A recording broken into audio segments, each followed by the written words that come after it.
মা মনসা আছে। তা আজকে সবাই, আমি আজকে খুব ইচ্ছা করলো যে মা মনসাকে একটু পুজো দেবো। দেখো ভগবান এক এবং অদ্বিতীয়, আমি আগেও বলেছি। আর এই যে মা মনসা, এই মা মনসা প্রচুর কিন্তু জাগ্রত। এই মা মনসার ইতিহাস হচ্ছে একটা, উনি কিন্তু মাথায় ছাপ্পর নেননি। যাদের দেবতা যাদের কাছে এসছেন সেই মায়ের কাছ থেকে শোনা যে উনি বলেছেন মাথায় ছাপ্পর নেব, আর মা মাথায় ছাপ্পর নেয়নি। আর আমি আজকে খুব ইচ্ছা করেছি যে মায়ের জন্য মিষ্টি আর ধূপ মোমবাতিতে জ্বলবে না, হওয়ায় লিবে যাবে। আর এই পুকুরটা এত পরিষ্কার জল, সেই জল আমি মাথায় নিলাম, এই জল আমি মাথায় আজকে দিলাম। আজকে খুব ইচ্ছা করলো যে কৃষ্ণকালী মায়ের কাছে যাওয়ার আগে একবার মা মনসার কাছে যাই। প্রতিদিন তো চলে যায় এদিকে, মাটাকে প্রণাম করে দেখো। আমি কিন্তু মনে মনে ভাবছিলাম যে বাড়িতে তো অনেক ফুল ফোটে, একটু মা মনসারে নিয়ে এলাম না, কিন্তু দেখো ফুল ফুটে আছে।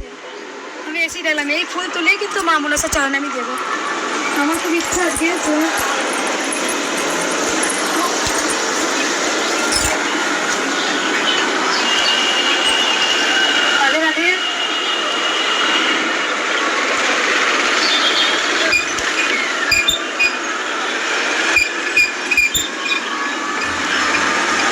রাধে রাধে।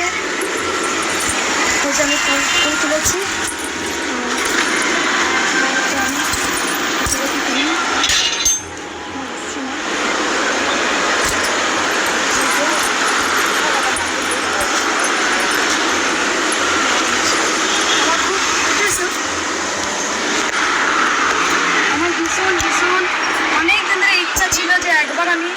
ওখানে যাবো। আর একটা ওখানে দেবাদিদেব মহাদেব রাধে রাধে ওম নমঃ শিবায় আছেন, আমি একবার ওনাকেও দর্শন করতে যাবো। ওনাদেরই ওই দেবতাটা দেবাদিদেব মহাদেব, ওনারই তাই করে মা।